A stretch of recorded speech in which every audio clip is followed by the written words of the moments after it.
हाँ जी, good morning. तो आज हम करने वाले हैं अमेंडमेंट्स जो सीए इंटर जनवरी 2026 एग्जाम्स के लिए एप्लीकेबल हैं और ये अमेंडमेंट्स जो डायरेक्ट टेक्स्ट में हुए हैं वो आज हम डिस्कस करने वाले हैं। अच्छा, जीएसटी के अमेंडमेंट्स मैं ऑलरेडी अपलोड कर चुका हूं 9 जुलाई 2025 को, और वो अमेंडमेंट सितंबर 2025 एग्जाम्स के लिए एप्लीकेबल थे और वही अमेंडमेंट्स जनवरी 2026 एग्जाम्स के लिए एप्लीकेबल हैं। अब डायरेक्ट टैक्स के अमेंडमेंट्स की बात करें तो दो छोटे से अमेंडमेंट्स हुए हैं बस, तो हम फटाफट उनको डिस्कस कर लेते हैं। पहला अमेंडमेंट हुआ है कैपिटल गेन हेड में एग्जम्पशंस मिलते हैं सेक्शन 54 ईसी में। सेक्शन 54 ईसी का एग्जम्पशन उस सेक्शन में अमेंडमेंट हुआ है। तो सेक्शन 54 ईसी का एग्जम्पशन एनी पर्सन को मिलता है अगर वो कोई इमूवेबल प्रॉपर्टी ट्रांसफर करता है, उस पर उसको लॉन्ग टर्म कैपिटल गेन होता है, तो वो लॉन्ग टर्म कैपिटल गेन पर एग्जम्पशन क्लेम कर सकता है। इसके लिए उसको 6 महीने के अंदर from date of transfer of old asset, original asset मतलब इमूवेबल प्रॉपर्टी जब ट्रांसफर की गई उसकी डेट ऑफ ट्रांसफर से मतलब डेट ऑफ सेल से 6 महीने के अंदर इन्वेस्टमेंट करना होता है स्पेसिफाइड बॉन्ड में। और वो स्पेसिफाइड बॉन्ड क्या है, हमने बात की थी रेगुलर क्लास में, national highway authority of India या rural electrification corporation, power finance corporation और इंडियन रेलवे फाइनेंस कॉर्पोरेशन। और ये बॉन्ड जो है 5 साल तक रिडीमेबल नहीं होने चाहिए, 5 साल के बाद रिडीमेबल होने चाहिए। तो हमने बात की थी ये 4 स्पेसिफाइड बॉन्ड की, ठीक है। इसमें एसएससी को इन्वेस्टमेंट करना होता है 6 महीने के अंदर। अब यहां पर गवर्नमेंट ने 2 बॉन्ड और ऐड किए हैं, उसमें भी अगर आप इन्वेस्टमेंट करेंगे तो आपको सेक्शन 54 ईसी का एग्जम्पशन मिल जाएगा, ठीक है। तो वो 2 बॉन्ड क्या है ये आप नोट कर लेंगे।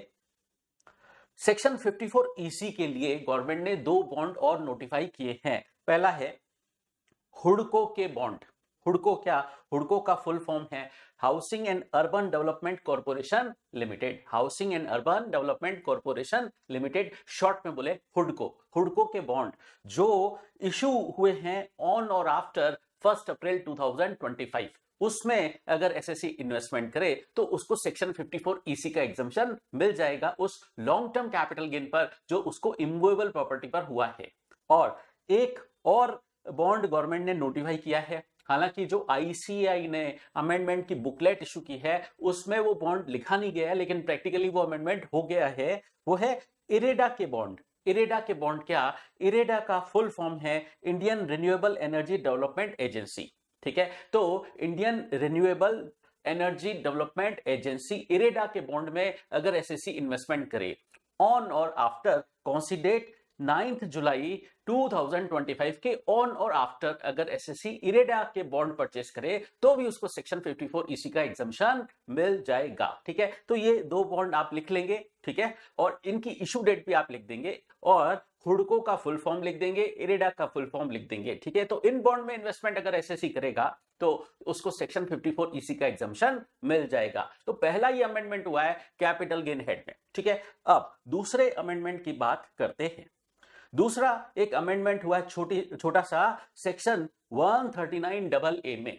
आपको पता है कि पैन नंबर और आधार नंबर को आपस में लिंक कराना पड़ता है, ठीक है। और लिंक कराने के लिए आपको आधार नंबर सबमिट करना पड़ता है इनकम टैक्स अथॉरिटी को, ठीक है। आधार नंबर आपको सबमिट करना पड़ता है, लिंक कराना पड़ता है पैन नंबर से। तो एक पहले एक प्रोविजन था कि अगर आपके पास आधार नंबर नहीं है, आप आधार नंबर के लिए अप्लाई कर दीजिए और जो आधार एप्लीकेशन की आपको जो एनरोलमेंट आईडी मिलती है वो भी आप मेंशन कर सकते हैं, ठीक है। ये आपको पैन नंबर अप्लाई करने के टाइम पर लिखना पड़ता है और आईटीआर फाइल करने पे भी आपको लिखना पड़ता है। तो पहले प्रोविजन क्या था कि अगर किसी पर्सन के पास पैन नंबर आधार नंबर नहीं है, आधार नंबर नहीं है, ठीक है, और उसने आधार के लिए अप्लाई कर रखा है और उसको आधार एनरोलमेंट आईडी इशू हो गई है, ठीक। अब वो जो आधार एनरोलमेंट आईडी है वो भी पैन एप्लीकेशन फॉर्म में या आईटीआर के अंदर मेंशन कर सकता है। कहां मेंशन फाइल करते वक्त वो आधार एनरोलमेंट आईडी भी लिख सकता था, ठीक है। लेकिन ये प्रोविजन गवर्नमेंट ने 1 अक्टूबर 2024 से हटा दिया। इसका मतलब अब तो पैन नंबर ही लिखना पड़ेगा। पैन नंबर के लिए या आईटीआर के अंदर आपको आधार नंबर ही लिखना पड़ेगा। आधार एनरोलमेंट आईडी नहीं चलेगी। ऐसा गवर्नमेंट ने 1 अक्टूबर 2024 से कर दिया था। लेकिन अब यहां सेक्शन 139AA में एक अमेंडमेंट हुआ है। वो अमेंडमेंट आप लिख लीजिए, मैं आपको लिखवा देता हूं। देखिए, सेक्शन 139AA में एक अमेंडमेंट हुआ है। ये अमेंडमेंट आप लिख दीजिएगा। तो जिस पर्सन को पैन नंबर अलॉट हो गया है आधार एनरोलमेंट आईडी के बेसिस पर, आधार एनरोलमेंट आईडी के बेसिस पर उस पर्सन को पैन नंबर अलॉट हो गया, ठीक है। और क्योंकि उसने वो आधार एप्लीकेशन फाइल की थी बिफोर 1 अक्टूबर 2024, बिफोर 1 अप्रैल 2024 उसने आधार एप्लीकेशन फाइल की थी और उसको आधार एनरोलमेंट आईडी मिल गई। अब ये आधार एनरोलमेंट आईडी उसने पैन नंबर की एप्लीकेशन फाइल करते वक्त लगा दी और उसको पैन नंबर भी अलॉट हो गया।